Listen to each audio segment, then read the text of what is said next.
Hello guys, magandang morning po sa ating lahat. Ayan po, naglalakad na po kami.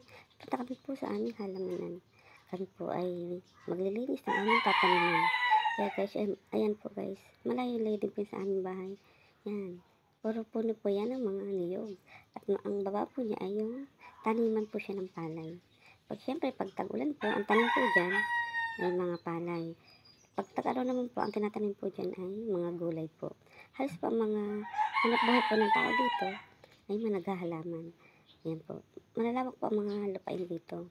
At halos nga po ay niyog kasi po, ang niyog po dito ay malapit lang po ang dalahan sa ano po, yung mga kupras po, yung doon po dinadala yung mga niyog yan po. Marami po dito mga namimili din pong mga niyog.